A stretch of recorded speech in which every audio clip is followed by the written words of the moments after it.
Hi, and welcome back. Again, my name is Paul Gruber, and this is the Pronunciation Workshop's 15th training session. Congratulations, you have made it to the final session.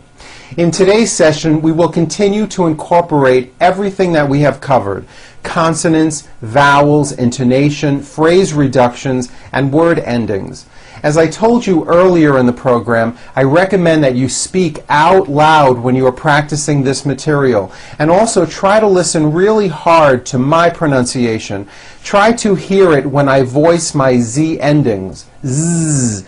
Try to hear it when I pronounce a correct TH sound, th, or bring my lips forward for an R or a W sound, w. As I told you earlier, if you are able to recognize many of these speech sounds when you hear them, well, that alone is crucial in helping you speak with proper pronunciation. Now, all you've got to do is practice using these techniques in your own conversations. Okay, let's begin with some reading passages. You'll see that they start out easy and progressively become more difficult. For today, I wanted to give you some material that I thought was challenging. You will also find these passages in your workbook under Session 15. Here we go. A foreign student.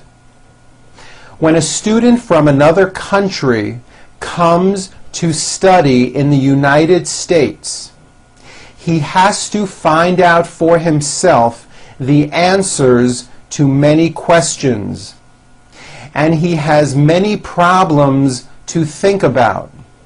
Where should he live? Would it be better living in a dormitory or in a private room off campus? Should he spend all of his time studying, or should he take advantage of the many cultural and social activities that are offered? At first, he may not feel that he fits in with the American culture. He may not feel confident when he speaks. Little by little, however, he learns how to handle himself in various situations. Finally, he begins to feel very secure and at home.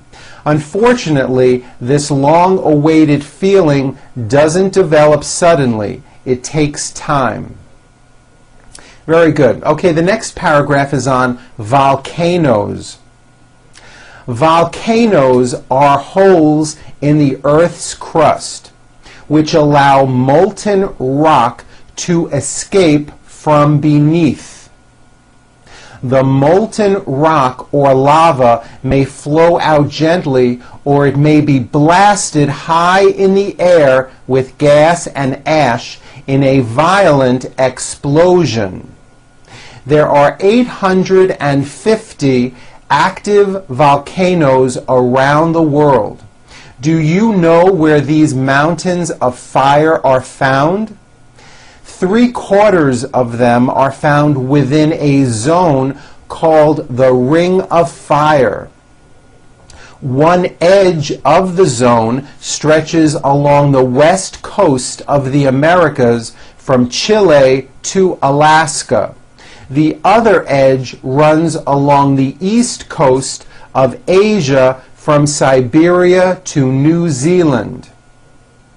20% of these volcanoes are located in Indonesia.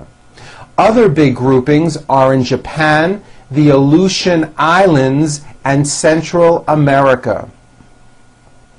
Very good. Okay, this next paragraph is about the Chinese language. Chinese is a most unusual language. It differs from English and most other major languages in that it has hundreds of different dialects. A person who lives in one section of the vast country of China often cannot understand a fellow Chinese who lives in another section. These two major dialects are Cantonese and Mandarin. Cantonese is a southern dialect. Mandarin, a dialect that originated in northern China, is spoken by more Chinese than any other dialect. Non-Chinese people often say that the Chinese seem to sing their language. Chinese sounds as though it is sung because many words are only one syllable long, and because the tone of voice changes for each word. As in English, many words have more than one meaning.